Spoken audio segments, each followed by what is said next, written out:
What is going on, fellow Hims and Hers investors? I thought I'd just do a quick video talking about some very, very bullish catalysts that I am seeing behind the scenes evolving with Hims, only strengthening their core fundamentals despite the share price having somewhat of a sell-off. But I'm a long-term investor. I'm not an amateur investor. I'm not a trader. I'm not looking at the share price. I am looking at fundamentals because long term, this is what tracks the share price. And the fundamentals from what I've been seeing in the last few weeks are only strengthening, and I'm getting excited to say the least. So I thought I'll share some of my discoveries with you guys, and of course do your own research as well on regards to this. So Oscar Health CEO came out, I believe last Thursday, Friday, did make a public announcement on the podcast. I'll put this link up here, watch it for yourselves. And he did say that we are in progressive discussions with Hims and Hers over a potential partnership deal. Now, this is very much bullish to say the least, because I think we can all agree that Hims and Oscar are going to be the future frontier image of the US healthcare sector. We know telehealth is massively disrespected and disproportionate when it comes to healthcare in general, with telehealth only making up 4% of the sector of healthcare, and Hims obviously being the leading partner there. So as we see the TAM of healthcare get bigger and telehealth expand to the point it takes more margins and things become more remotely and readily available, Hims will benefit massively from this on the backing as well of Oscar. Now, whether this is something that Hims management team wants to pursue, we are yet to know, but this is a very bullish catalyst that could evolve.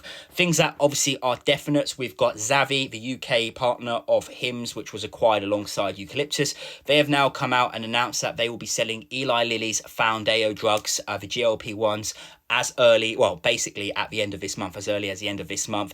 And there's already significant demand there. So Hims will be selling effectively tens of thousands of prescriptions from now to year end, and will be raking in some commission from that, as it is obviously an Eli Lilly product. And we know that Eucalyptus, the Hers app, as a result, through the broaden international expansion of Eucalyptus, is now readily available here in the UK.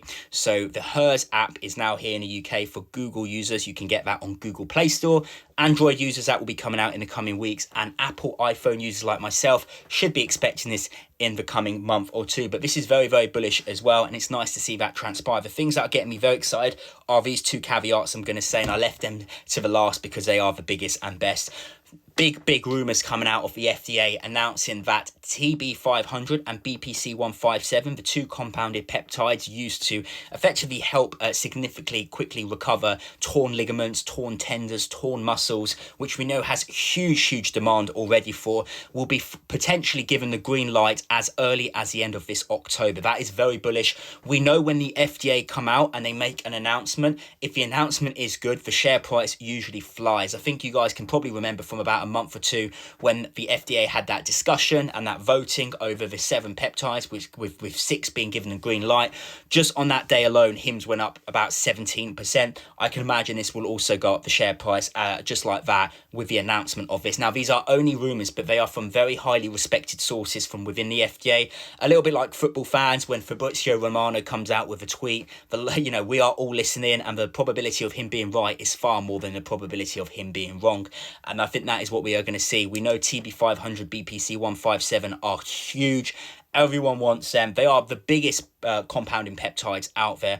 They done scientific trials, did they not, on a rat back in July? They had a rat in a scientific medical laboratory, and they cut, as brutal as it is, they cut the tender wide open, and then they gave the rat TB500, and over 2 weeks of giving it its dose, the tenders had fully recovered and healed. So we know there's going to be huge applications and interest from athletes to ordinary individuals to people that potentially could be quite critically ill in hospital from severe injuries and need these compounded drugs to help them make a faster and safer and more efficient, more effective recovery. So that's going to be really big. Do keep an eye out on that. And just remember, RFK is a very, very big supporter and advocate of peptides, and he is in charge of the FDA. Long are the days of Marty Makary. He is gone. It's RFK, and Kennedy is a very, very big fan of this, to say the least. So just keep an eye out on that.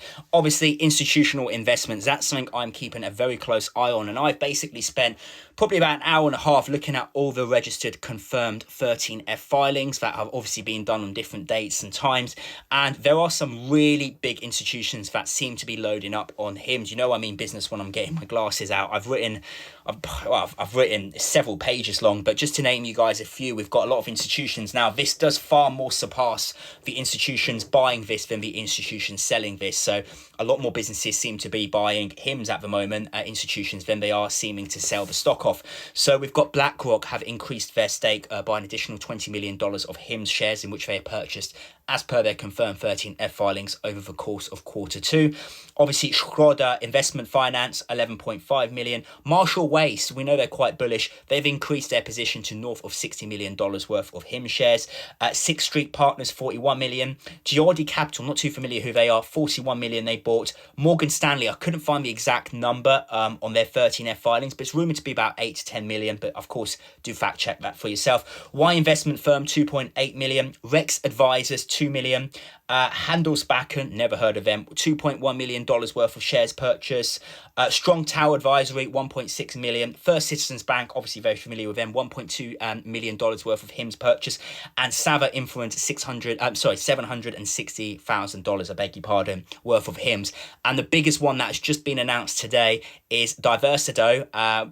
William Zolello has basically bought a significant stake in the business, 5.5 million shares, taking their institutional holding off the float to 2.6%. That is crazy. Institutions owning 2.6% of HIMSS's float, and they seem to be buying the stock at around $28, which is actually you can actually get a little bit cheaper. At the time of filming, HIMSS is about $27.50, $27.60. So you guys can actually get in better than some of these institutions that are literally, kid you not, spending millions buying HIMSS.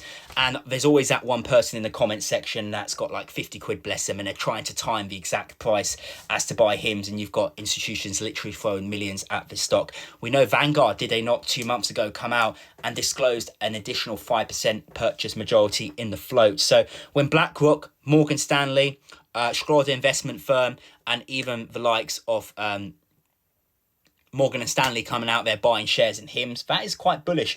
And to say the least, is also a valuation disconnect, because, you know, I'm a long-term asymmetrical investor. I'm also a value investor. I like to buy these businesses that I think have huge upside, far more upside than they do with downside, and that are revolutionizing. And I always say the money in the stock market is not the generational wealth in which we can make in the stock market isn't made in index funds giving you 10% a year, as great as they are over many decades of compounding. It's not made in buying Micron. Once Micron hit $1,000 a share, the money is made in buying Micron at $100 a share, buying SanDisk at $50 a share, literally this time last year, not today, at $1,600 a share, buying Palantir like I was at $7, $8, $9, $10, $11, $12 a share, not at $172 a share.